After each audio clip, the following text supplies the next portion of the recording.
Sí, está totalmente vinculado. Desde hace muchos años está este problema que cada vez va creciendo cada vez más. ¿Por qué? Porque tenemos un tema con los dispositivos de salud, la ley de salud mental y un montón de cosas que no mejoran. Justamente, mira, yo estaba trabajando, vine volando para asistir acá a la radio y una mamá me llamó desesperada que el chico estaba preso.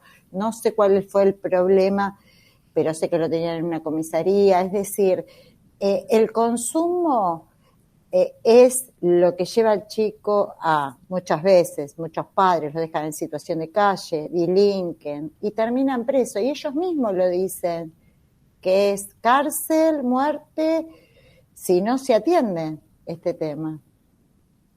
Con respecto a mi hijo, yo pude internarlo 4 veces antes de la ley de salud mental y estaba el artículo 482 en el Código Civil, que después ese código se reformó y bueno, y salió la ley de salud mental allá por el 2010, 2012 creo que se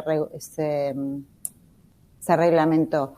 Y bueno, esta ley ya nos acota así como para internarlos involuntariamente o porque ya necesitamos de un juez que firme, de un equipo interdisciplinario que muchas veces no se da en una ambulancia, llevarlos a un hospital público hoy por hoy no se puede.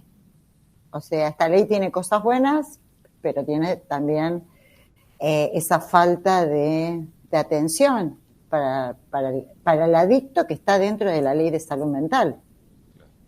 Sí, de hecho, bueno, es como conocido, ha resonado mucho el caso Chano en las últimas semanas en Argentina. Se ha hablado mucho de esto y la pastoral de drogadicción de nuestro país, hablando de este caso, del debate social que se ha generado, mencionó varias veces la existencia de esta ley de salud mental e incluso también puso el foco en cierto incumplimiento que deriva de la misma, ¿no? Evidentemente es un contexto, el contexto jurídico importante cuando hablamos de este tema.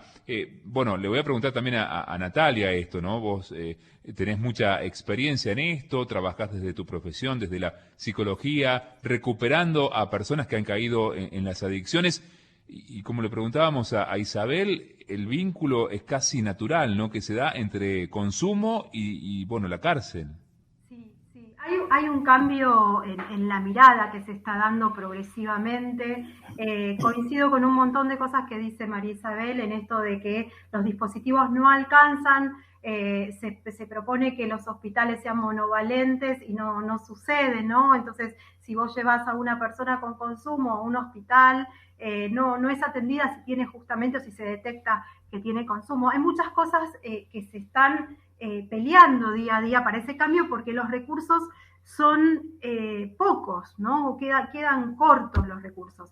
La asociación entre consumo y delitos siempre van de la mano. Hay un cambio también en los paradigmas que se fueron dando. Nosotros podemos ubicar como, o a mí por lo menos me gusta, me es ordenador ubicar 3 momentos de la historia con cambios de paradigmas, ¿no? Hay un primer paradigma que es el modelo más punitivo, moralista, que es de la década de los 80, donde la persona que consumía era considerada un delincuente. Entonces, no se le trabajaba absolutamente otra cosa y el tratamiento era la cárcel, no había otra posibilidad.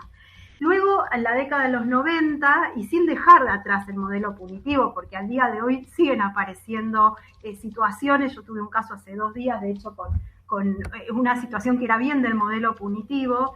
Luego, en la década de los 90, aparece un modelo sanitarista donde la persona ya no es considerada delincuente, sino más bien enferma.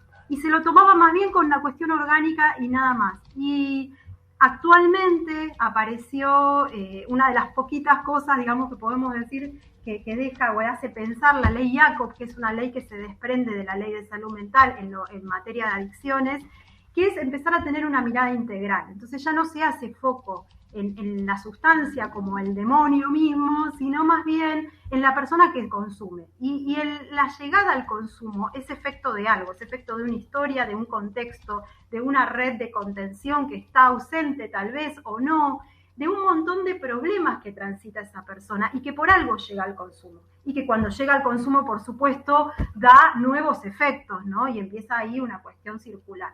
Pero lo importante en esta mirada integradora y desde donde se plantean nuevos dispositivos, que ahora en un ratito, si quieren les cuento un poquito, tiene que ver con esto de mirar a la persona de manera integral. Si solamente abordo la desintoxicación y me quedo con eso, y esa persona vulnerable, ¿no? Como dice Francisco, esa persona que quedó por fuera total del sistema, ¿no? Esa persona descartada, no tiene DNI, no tiene acceso a los sistemas de salud y demás, y no tiene una familia atrás. Digo, no se puede pensar solamente en el consumo. Digo, no se va a llegar a nada y va a suceder una puerta giratoria porque al tiempo va a volver nuevamente a consumir porque el tema de base, la causa que generó el consumo, no se ha podido trabajar, ¿no? Entonces, lo que estamos intentando es tener una mirada más integral de esa persona y podernos preguntar, bueno, ¿cómo llegó esta persona a esto? ¿Por qué consume? Y que esa persona también pueda problematizar su consumo y ubicar el consumo dentro de la situación singular de lo que le pasa, ¿no? Porque no es un para todos, esto es singular. Sí, yo agregaría allí, Natalia, a lo que decís, ¿no? Recién justamente Isabel destacaba lo importante que es el marco jurídico, estas miradas, estos paradigmas desde los cuales vamos trabajando como sociedad, vamos, Dios quiera, avanzando en estos temas. Yo sumaría aquí, evidentemente, a quienes, bueno, nos hacemos parte, ¿no? A quienes integramos, a quienes trabajamos en los medios de comunicación, porque nosotros también modelamos la mirada social, evidentemente, ¿no?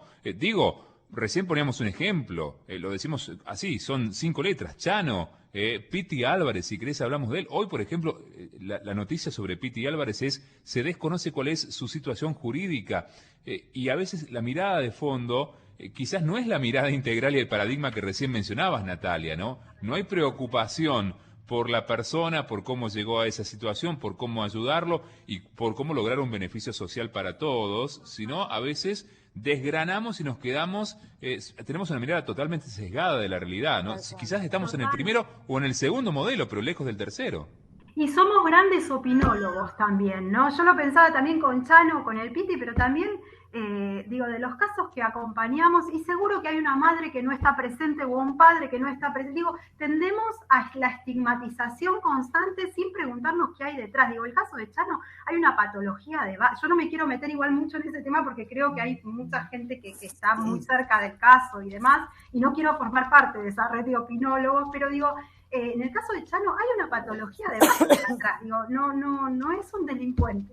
Entonces hay que poder cuidar esto que vos decís justamente de qué transmitimos cuando transmitimos, ¿no? Bueno, eso. Sí, evidentemente. Le pregunto ahora a Isabel, ¿no? Porque recién decía Natalia, hay casos y casos, cada situación es particular, pero en tu caso, por ejemplo, Isabel, vos te preocupaste por tu hijo, más allá de la realidad de por qué llegó allí, decís, bueno, yo quiero tener las herramientas necesarias como mamá para poder ayudarlo, para poder acompañarlo, y esto es a veces poner un límite, poder internarlo, poder acompañarlo, tener los profesionales que hacen falta para esto. ¿Cómo se hace? Mira, es difícil, es doloroso, es un proceso. Yo estaba escuchando a Natalia con los cambios de paradigma y sí, nosotros lo sufrimos, los cambios de paradigma. Fueron varios. Hoy tenemos el de la mirada integral que tampoco sirve porque el hecho es que, por ejemplo, hablando de Chano, que esto sale a la luz porque él es un cantante famoso, no sé si tendrá una patología de base porque yo no soy psicóloga ni psiquiatra para determinarlo, pero siempre está esta cosa de que el adicto no nace con una patología de base. La sustancia o lo que tome, porque ahora se lo llama consumo problemático.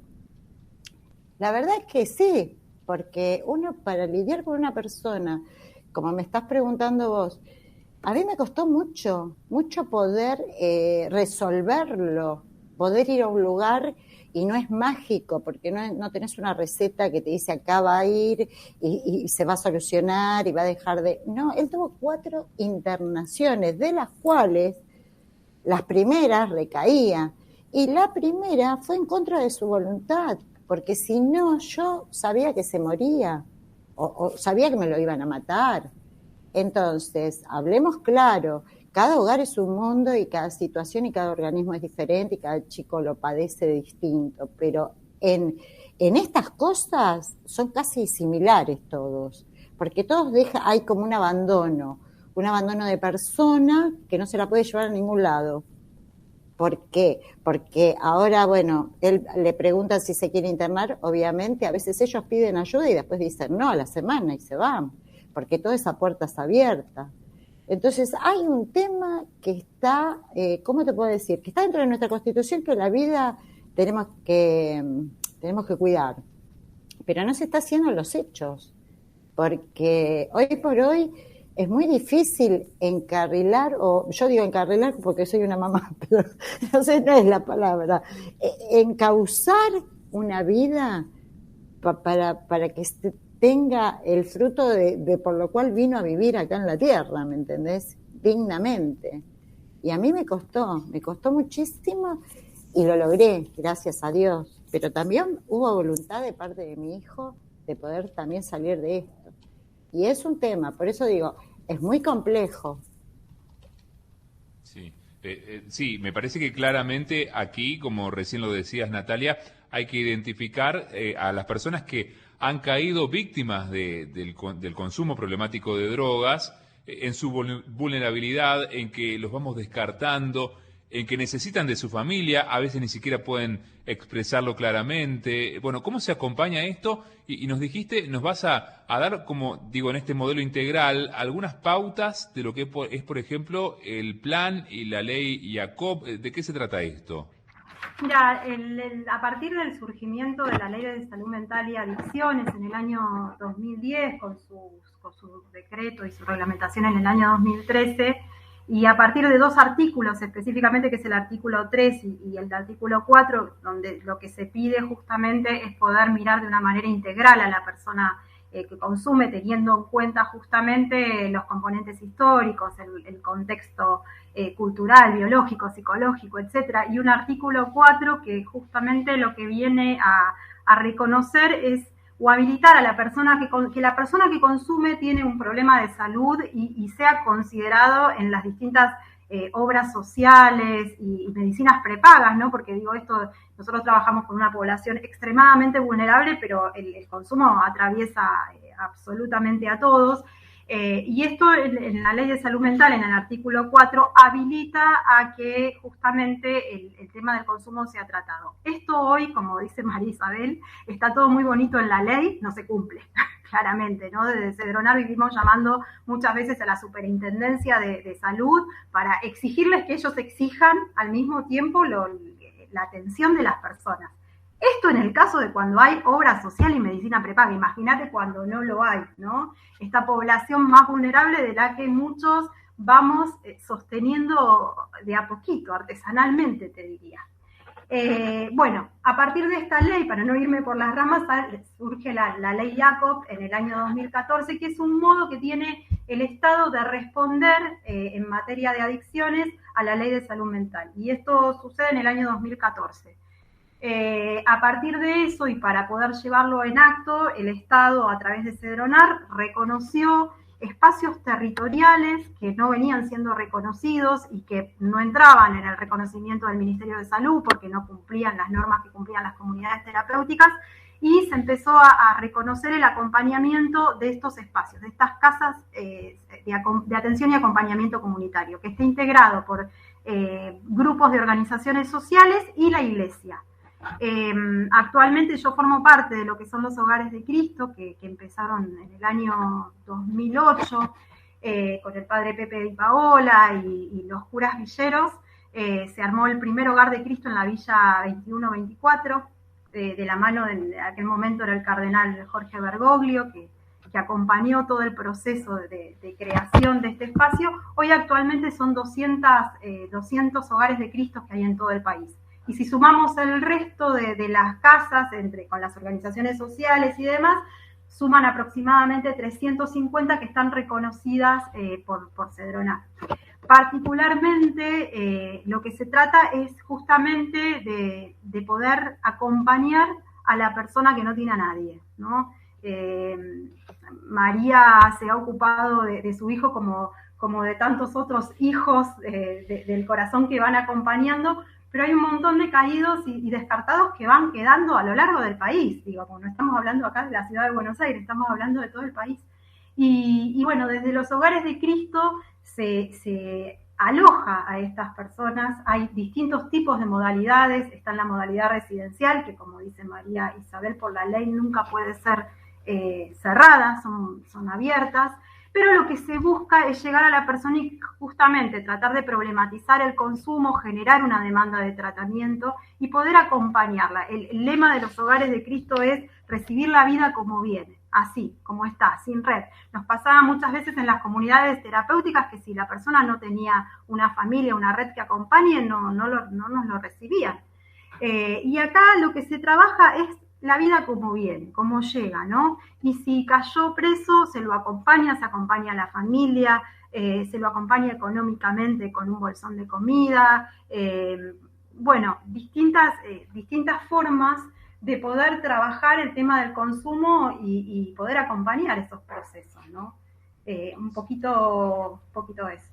Sí, sí, y bueno, aquí lo vamos compartiendo habitualmente, pero qué bueno que le hayas dado ese marco, Natalia, ¿no? Porque tiene que ver, bueno, hemos hablado bastante de la ley, de lo que dicta la ley, de lo que después ocurre en la realidad, y después cómo van apareciendo estas otras redes, ¿no? Porque hay que decirlo también, hay cosas que van fallando. Del ideal que a veces se plantea en la norma, la realidad indica otras cosas, ¿no? Y aquí aparecen las reacciones sociales positivas, buenas, como por ejemplo son los hogares de Cristo.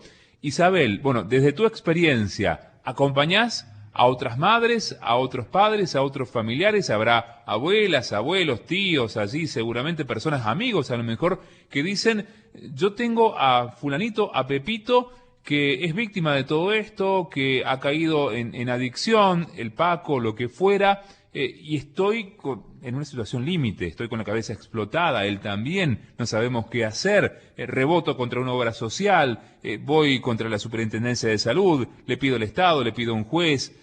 Son situaciones difíciles, ¿no? Mi hijo lo tengo que ir a buscar a una comisaría, ya ha caído preso. ¿Cómo se va acompañando esto y resolviendo esto? Sí, mira, desde que empezamos nosotros hace muchos años pidiendo políticas públicas ahí en Plaza de Mayo, lo cual nos atendieron en Cedronar, ganamos una mesa de gestión.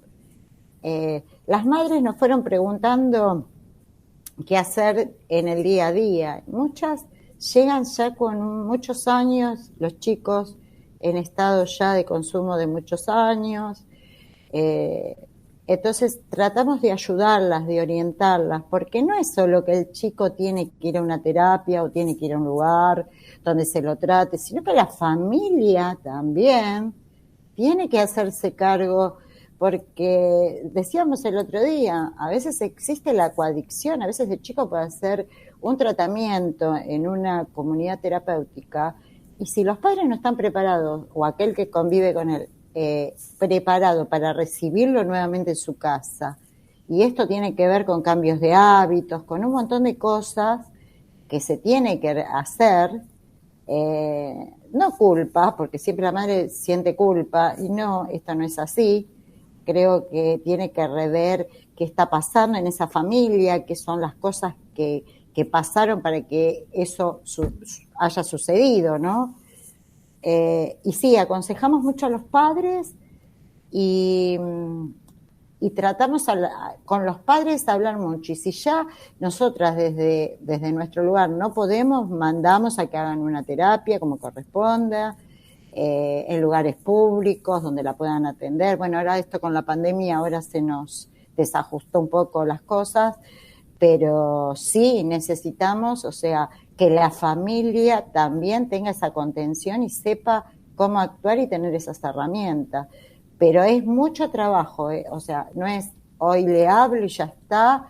No, hay cosas que en una familia vienen de muchos años enquistadas. Sea cual sea el problema, no lo sabemos. Entonces tienen que ir resolviéndolo de a poco y es un proceso. Claro, evidentemente, bueno, como decimos aquí, fundamental abrir la mirada, pedir ayuda, abrir el horizonte, buscar horizontes nuevos, cambiar, evidentemente. Natalia, tu experiencia es importantísima, ¿no? Allí en los Hogares de Cristo, en el Cedronar también trabajás en ese espacio.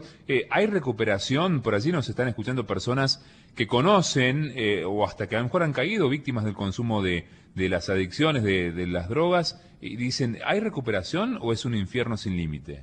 No, hay recuperación, hay recuperación. Lo que pasa es que, me parece algo fundamental lo que dijo María Isabel desde su experiencia recién y lo retomo. No es mágico, no es mágico. Y el problema de la persona que consume es que muchas veces cuando pasan el primer tiempo de tratamiento residencial, es un primer tiempo por ahí que empezamos como cuando salimos a correr, ¿viste? Cuando salís a correr tenés mucha energía, ¿no? Entonces el principio de una caminata, uno tiene mucha energía. Entonces cuando muchas veces se internan, empiezan con energía, con ganas, luego viene un momento de angustia total, ¿no? Que esto siempre se lo adelantamos antes de un tratamiento. Mirá que va a pasar esto, tenés que bancártela porque pasa, es un momento que pasa.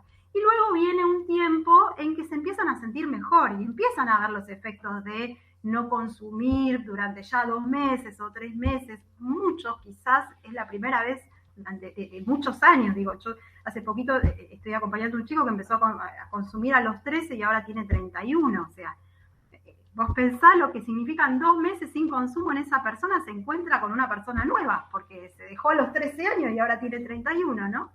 Entonces, empieza ese momento donde se empieza a encontrar y empieza a gustar esto de estar bien. Y se consideran que ya está, fue mágico, ya me curé, te dicen. Cuando en realidad, algo que decía María Isabel, esto es un proceso, y que llevó mucha historia y mucho tiempo, y que para desarmarlo lleva muchos años y mucho tiempo.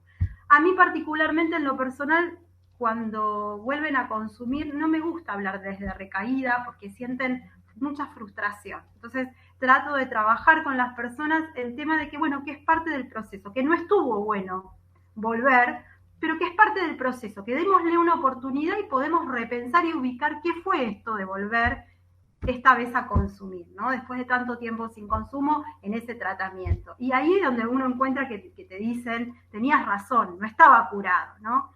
Por eso digo, por ahí no está bueno tampoco hablar de cura y sí hablar de recuperación, pero siempre con un ojo alerta. Esto no es, acá estamos hablando del consumo de sustancias ilegales, vamos a decirlo, donde también metemos la legal, que es el alcohol, que también es un gran flagelo, y que muchas veces se mezclan con pastillas y se hacen estragos.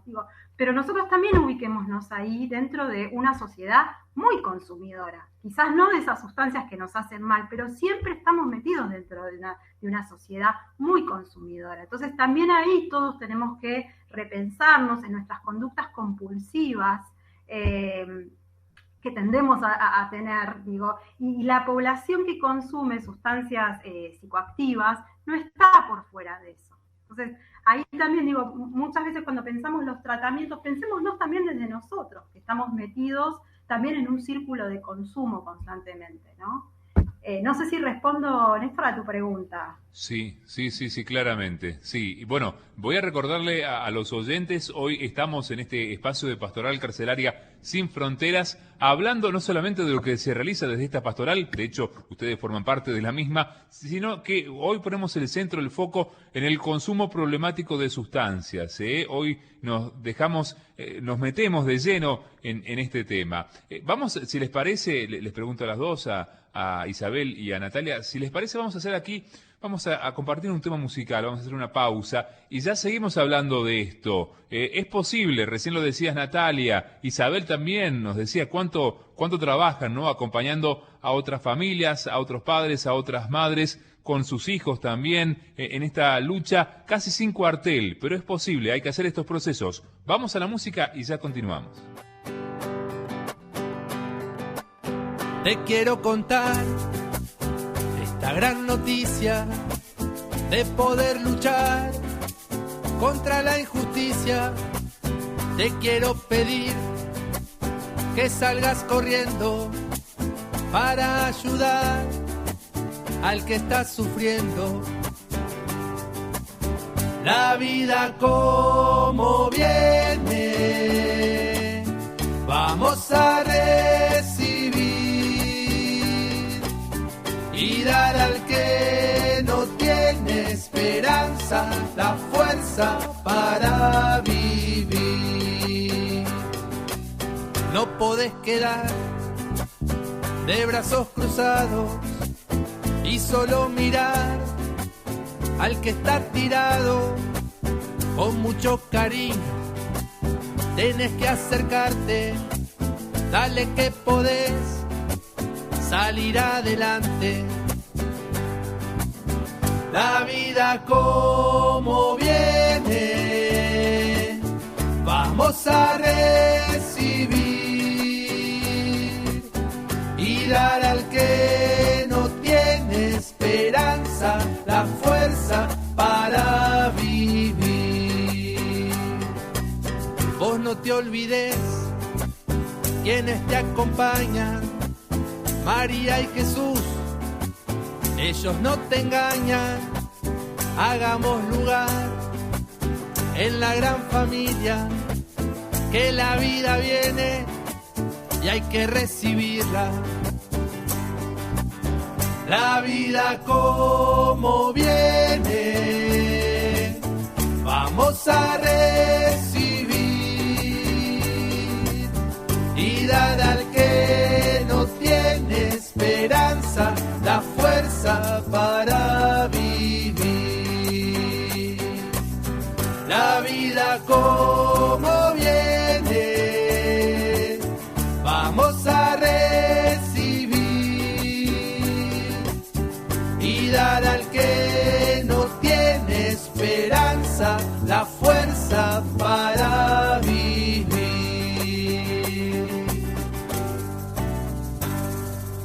La vida como viene, este himno canción prácticamente, ¿no? Del Hogar de Cristo es lo que escuchábamos y seguimos dialogando con María Isabel Rego, fundadora de Madres Guiando la Vida en Lucha contra el Paco, y con Natalia Di Gioia, psicóloga, y también ella forma parte de la Federación de los Hogares de Cristo.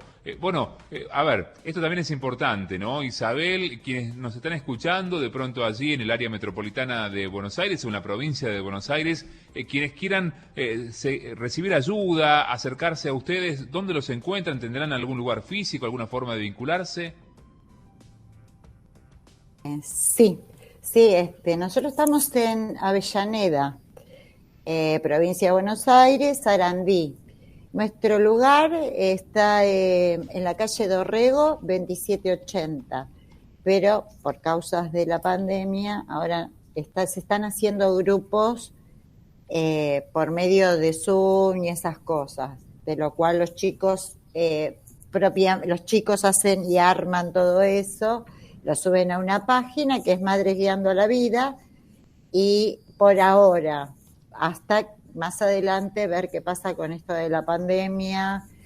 Viste que no queremos hacer amontonamiento de gente. Sí hay un teléfono disponible que es el 15 51 77 33 57, que pueden llamar las mamás, sobre todo, o aquellos que, porque a nosotros nos llaman igual, y hacemos las conexiones todo el tiempo y bueno, y ayudamos a quien podemos, y al que no, también nos preocupamos de ver si le encontramos algo para que pueda salir adelante, porque lo importante de esto es tratar esa vida como una vida y hablarle o alcanzarle aquello que a lo mejor no tiene, lo inmediato, y después sí, hacerle un seguimiento como para que esas personas no se pierdan.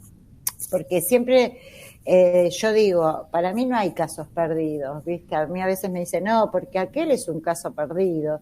Y yo digo, no existe eso en la vida de las personas. No hay casos perdidos. Yo creo que cualquier chico, cualquier persona está por más que sea chico, grande, no sé, que haya pasado muchos años de consumo, siempre hay algo que la vida le puede ofrecer y él ofrecerle a otro, porque esto es así, la resiliencia que después van creando cuando salen, cuando estuvieron. Yo te lo digo por mi hijo, que es lo más, hace tanta empatía con otros y los ayuda desde ese lugar, del lugar donde él salió y que él dice solo por hoy, porque esta enfermedad sigue toda la vida, y ayuda a otro, ¿me entendés? Entonces yo digo que causas perdidas no hay, así que los esperamos cuando quieran, estamos a disposición, siempre nuestro teléfono está prendido y nuestra página también, ¿viste? Siempre hay alguien que está y los chicos o quien fuere será bienvenido. Bueno, te cuento que desde la región metropolitana de la Pastoral Carcelaria, están atentos escuchando, dicen, ojalá podamos acompañarlas, Isabel, Natalia, todo lo que ustedes hacen para aliviar el sufrimiento de tantos hermanos, ¿no? Que están en dificultad, especialmente estamos hablando hoy de quienes han caído víctimas de las drogas. Isabel, tendrás muchas experiencias, en tu caso personal o quienes forman parte también de la institución que vos representás. ¿Hasta dónde llegan a meterse para rescatar a los chicos, a sus hijos? Si querés compartirnos a lo mejor un par de ejemplos concretos. Mira, yo lo tengo que compartir, porque yo el otro día, viste, uno va pasando los años y lo va dejando esto que vivió. Y yo escuchaba a la mamá de Chano el otro día que decían por el tema de la policía, ¿no? Y la verdad que yo una vez fui a buscar a mi hijo, desapareció un fin de semana, y lo que hace una madre, ¿no? Porque después decís en frío qué hice. Fui a buscarlo a un lugar y me pusieron un arma en la cabeza. Así, entonces yo dije, bueno, viste, que sea lo que Dios quiera. Bueno, mi hijo apareció, todo eso. Después a otras madres que vamos a los lugares más vulnerables, a las villas, que sabemos que estamos en peligro y nos metemos dentro de los pasillos. Todas esas cosas las hemos hecho. Hoy ya no tanto yo, viste, porque estoy más viejita, pero en su momento es como te digo, una mamá hace lo que fuere para sacarlo, aún corriendo riesgo su vida, y la verdad que la hemos corrido, pero gracias a Dios, yo siempre digo que Dios siempre nos cuidó, nos protegió, siempre estuvo de nuestro lado. Gente que quizás, esa gente que estaba en mala vida, hasta nos han respetado muchas veces, así que bueno, es por lo que hacíamos, ¿no? Sí, se reconoce la dignidad, ¿no? La fuerza seguramente que ustedes le ponen, única, de una madre, de un padre que quiere recuperar a su hijo, o una abuela, un abuelo, un tío, quien fuera, ¿no? Un gran amigo, siempre hay alguien que te da una mano. Este espacio se llama Pastoral Carcelaria, ¿no? Estamos hablando de ella, y le voy a pedir a Natalia, sé que trabajase mucho en un programa de justicia terapéutica. Ya hemos dialogado también jueves atrás con la jueza María Jimena Monsalve, jueza nacional penal, donde también ella está muy involucrada en esto. Es, podríamos decir, un área nueva de la justicia y tiene frutos. ¿Cómo es esto? Sí. El programa de justicia terapéutica que está coordinado por la jueza Jimena Monsalve, de la cual formo parte del equipo del programa, surge en el año 2018 como prueba piloto, sí, al día de hoy siendo una prueba piloto. Siempre Jimena remarca que lo importante no es la cantidad de los que pasan por el programa, sino la calidad, ¿no? de lo que vamos a ofrecer. Básicamente, quienes intervienen en el programa de justicia terapéutica es el Juzgado Nacional de Ejecución Penal número 5, el equipo interdisciplinario de ejecución penal y la Dirección de Control y Asistencia de Ejecución Penal, Cedronar, que ahí estoy yo con otras dos compañeras, la Dirección de Redactación Social, además ambos ministerios públicos, en el fiscal representado por la Unidad Fiscal de Medidas Alternativas a la Prisión, y la defensa. Todos esos formamos parte del tribunal. Y las personas que tienen una probation o una condena en suspenso y cuyo delito tenga que ver con el tema del consumo problemático, pasa por una serie de instancias, digamos, que tenemos protocolizadas y demás, por un equipo interdisciplinario de evaluación y demás, y si la persona está de acuerdo, pasa a integrar el programa. El objetivo del programa es justamente trabajar con la mirada integral, devolviendo los derechos vulnerados, ¿no? Entonces se trabaja el tema de su salud, su educación, su posibilidad de reinserción en lo laboral, ¿no? Entonces, y además, por sobre todo, el tema del tratamiento. Esto es casi una exigencia que se pide, ¿no? Entonces, y ahí está muy bueno la experiencia que fuimos haciendo, porque contamos con comunidades terapéuticas, pero también contamos con la participación de las CAC, de estas casas de atención y acompañamiento comunitario, y de los hogares de Cristo. Entonces vamos dando pasitos donde venimos obteniendo realmente un intercambio hermoso que se da entre las organizaciones sociales, la iglesia y la justicia, con una nueva mirada de justamente pensar el consumo como un punto de llegada de derechos vulnerados que hay que reconstruir en el tejido social, ¿no? Bueno, y cuando se dan las audiencias, justamente Jimena como jueza, el fiscal, la defensa, el tribunal en sí, convocan también libremente a que participen los hogares de Cristo o las CAC que vienen acompañando de esas audiencias, porque también se empieza a reconocer esas figuras, como también lo son las madres del Paco, donde son ellos los que están en el territorio. No es, el Estado está a través de ellos, entonces, y la justicia está a través de ellos. Entonces, está muy bueno lo que va sucediendo en la práctica cotidiana, porque es lo que nos permite hacerle el acompañamiento concreto desde la justicia a esa persona en la diaria, ¿no? Que no es solamente cómo le está yendo en el tratamiento, es la posibilidad de que tenga su DNI, es la posibilidad de que reciba educación, porque quiere recibir educación. Digo, nos ha pasado de algunos participantes del programa que le preguntamos, ¿y vos qué estás necesitando? Y te dicen, y yo quiero terminar la escuela. Digo, y cuando te dicen eso, digo, qué bárbaro, ¿no? Y bueno, y entonces ahí salimos a buscar desde el mismo tribunal cómo poder, bueno, hacer que termine su primaria, o en el caso de que no haya terminado el colegio secundario, ¿no? Poder apalear, que eso nos pasó con otro caso la otra vez, que iba muy bien en su tratamiento, pero se quedó sin trabajo y no tenía con qué comer.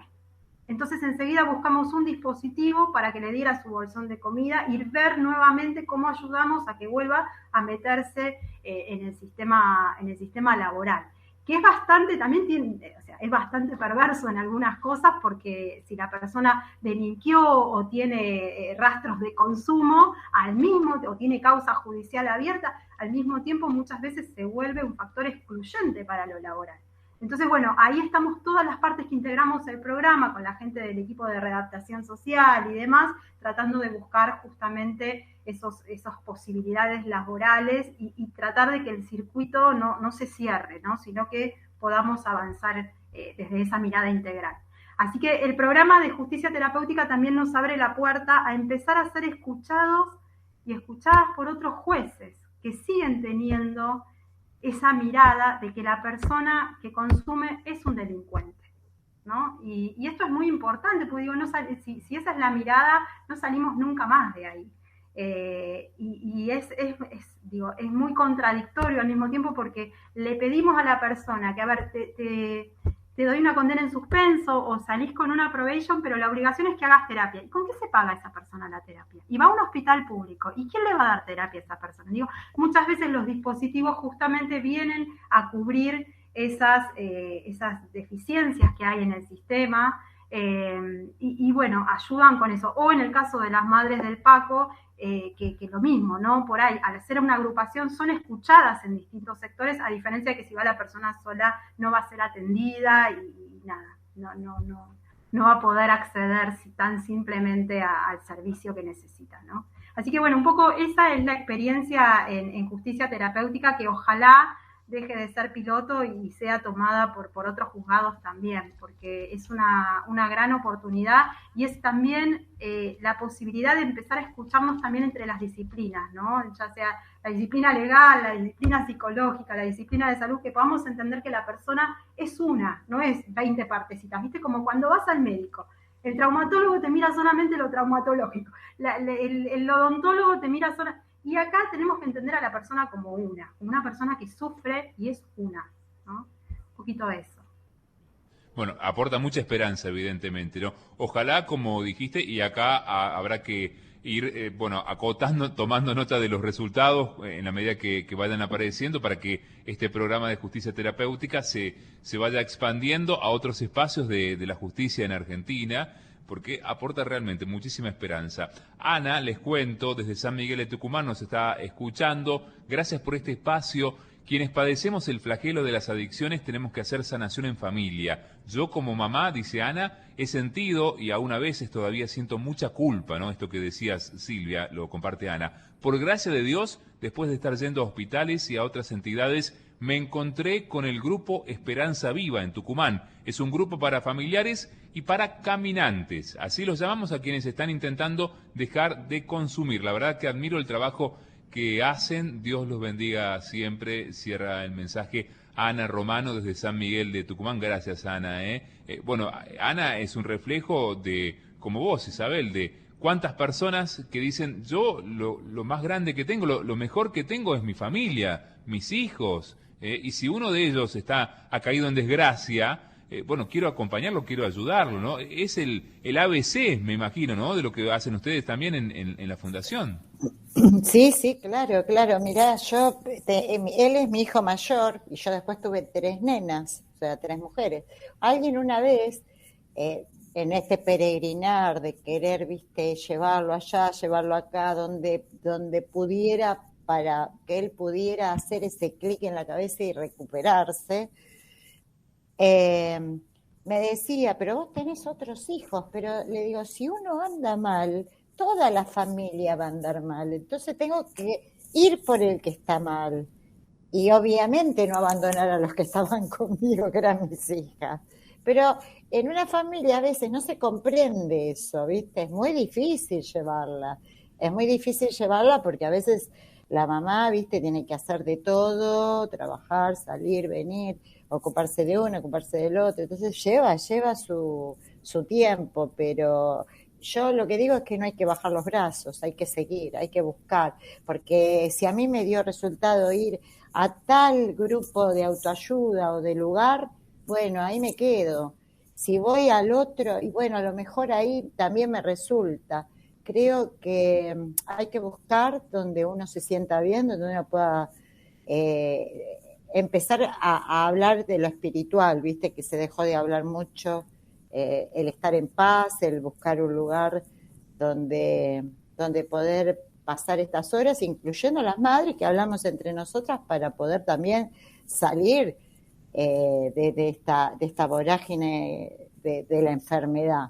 Hay muchas que están en el proceso, otras que yo conozco que tienen los chicos presos, y también es un proceso que tienen que llevar y no saben y están en esa incertidumbre de decir qué va a pasar con mi hijo cuando salga, o ahora yo lo veo bien, pero no sé cuándo salga, si va a... Y estas cosas en una familia cuesta remontar y cuesta llevar, digamos, las cosas diarias. Es mucho dolor, es muy doloroso, pero hay que resistir, pedir a Dios, ¿viste? Cuando uno es creyente, hay que pedir a Dios y no bajar los brazos. Seguro, ¿no? Es fundamental esto, evidentemente. ¿Te ha tocado, Isabel, no sé si en el caso de tu hijo, pero otras mamás, otros papás que se acercan y te dicen, ya mi hijo está en la cárcel, ¿cómo hago para ayudarlo allí dentro? Sí. Mira, y tengo una compañera de toda la vida cuando comenzamos esto, que el hijo, ella le ha ofrecido todo tipo de ayuda, estuvo internado y todo, y hasta, mira, un día que se había puesto en consumo, ya había llevado ya una chica a su casa, lo sacó con el GEOF, por eso me acordaba de la mamá de Chano. Vino el GEOF y se había encerrado en su habitación y lo sacó con gas pimienta, obviamente, y con los años salió a delinquir y era un chico que no necesitaba ir a delinquir, por decírtelo de alguna manera, porque su mamá, viste, y ahora ella está a cargo de un nene de 5 años, que es su hijo, que es el hijo de su nieto, digamos, hijo de ese matrimonio. Y sí, la pasa fea. Es muy feo porque no sabe, ¿viste?, qué puede pasar. Y una mamá, cuando tiene un hijo que está preso, quiere pensar que todo va a estar bien, ¿viste? Y es muy difícil en esa situación, es muy difícil. Yo digo por los chicos que están presos, ¿no?, que tienen que tener, como decía hoy ella, Natalia, terminar en la escuela, no sé, hacer un cambio de cosas, de hábitos para que puedan volver a la sociedad y resentarse de alguna manera, porque hay una familia, una madre que está sufriendo por eso, ¿no? Natalia, de tu experiencia, ¿no?, en los hogares de Cristo, en tu trabajo como psicóloga, en el acompañamiento que vas haciendo en el Cedronar, dijiste, estos son procesos, no hay magia aquí, a veces lleva mucho tiempo, hay, bueno, recaídas, hay momentos difíciles, hay crisis, hay que levantarse rápidamente o como se pueda para seguir andando. Si tuvieras que decirnos de tu experiencia, algunos tips, ¿no?, por allí para quienes nos están escuchando, como recién lo hacía nuestra amiga Ana desde Tucumán, ¿cuáles serían, ¿no?, como mamá, como papá, cómo acompañar a los chicos o incluso las personas que nos están escuchando? A lo mejor también ellos han caído víctimas de las adicciones. Pensaba por ahí, digo, hay como dos mensajes, ¿no? Uno, digo, pensaba en el público que decías hace un ratito que por ahí nos está escuchando, que tiene que ver con las personas que están en este momento privadas de la libertad. Y digo, y ahí lo que les diría es, hay una clave de todo esto, que es saber pedir ayuda. Me parece que lo más importante es no creer o no caer en la autoestigmatización de que, bueno, ya está, yo ya estoy podrido en esto, ¿no? Como me dicen muchos, yo ya está, yo ya la arruiné mi vida. Entonces, ¿qué voy a pedir ayuda para qué? ¿No? Y otros que creen que se va a salir cuando él quiera, ¿no? Entonces siguen ese proceso. Y digo, lo más importante para un caso o para el otro es sacar esa idea, esa estigmatización y poder pedir ayuda. Digo, hay un montón, como decía María Isabel, hay un montón de personas privadas de la libertad que sí tienen una familia y que de hecho la agrupación de padres del Paco acompañan un montón a todas esas familias, y hay un montón que nos deben estar escuchando en este momento que no tienen esas familias, porque no están, porque son parte de una red de consumo. Digo, bueno, sepan que también sí podemos dar familia en todos esos casos, que no están solos, ¿no? De que hay lugares donde podemos acompañar y hacer las veces de familia. Digo, esto es de la vida como viene, y la familia, lo que llamamos la familia grande del hogar de Cristo, pero que también se cumple en otros espacios, digo, no necesariamente tiene que ser de la iglesia, pero bueno, en mi caso me toca hablar desde la iglesia. Sepan que hacemos las veces de familia, entonces lo importante de pedir ayuda.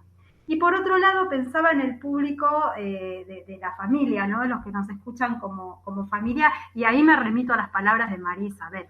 Digo, es re importante no bajar los brazos, también saber cuando uno baja los brazos porque se cansó, y eso es lógico, el cansancio que lleva, después de tanto tiempo, el cansancio que lleva esto.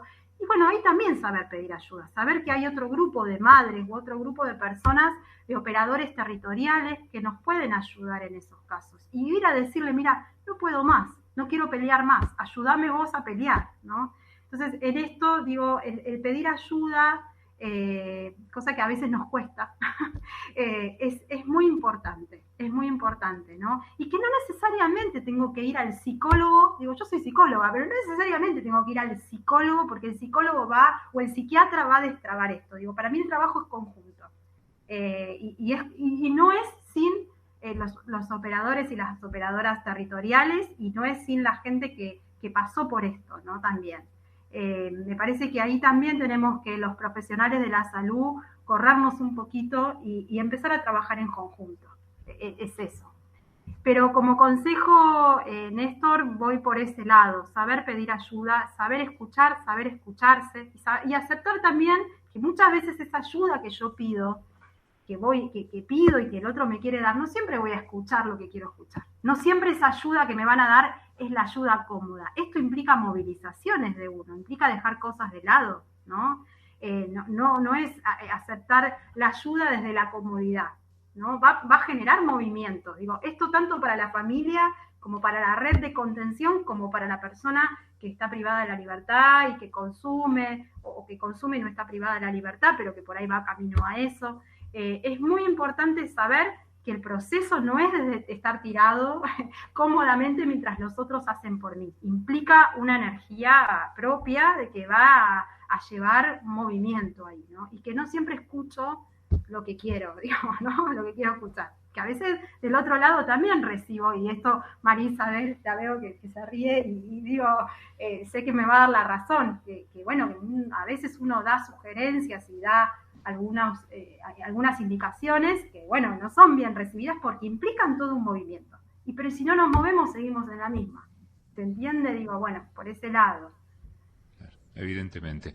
Bueno, estamos llegando ya al final de este espacio. Quiero agradecerle a las dos por la claridad, por el compromiso con el que han expuesto sobre este tema que ustedes manejan, que ustedes conocen, ¿no? Por experiencia, también por profesión, por actividad, y ha sido una conjunción casi perfecta. Gracias, María Isabel, porque desde tu sentimiento de madre, esa fibra íntima que se ha tocado con tu hijo mayor cuando cayó víctima de las adicciones, cuando lo viste mal, cuando lo viste tocar fondo, dijiste, bueno, mis otras hijas pueden esperar, mi familia me va a entender, hay que darle para adelante y hay que recuperar esta vida. Eso no tiene precio, María Isabel, y a seguir adelante, porque además vas por otras mamás y otros papás también para que tengan la misma experiencia. Eso es fundamental, Isabel. Sí, sí, muchas veces, viste, en momentos muy fuertes de mi vida, cuando mi hijo tuvo la primera internación, estaba por fallecer su papá, así que imagínate, de cáncer terminal, y tuve que esperar que él se despidiera de su papá, porque sabía que se moría, para recién tomar toda esa cosa sola, llevarla a cabo. Pero sí, gracias, por eso digo, siempre hay un Dios que te acompaña, no te abandona.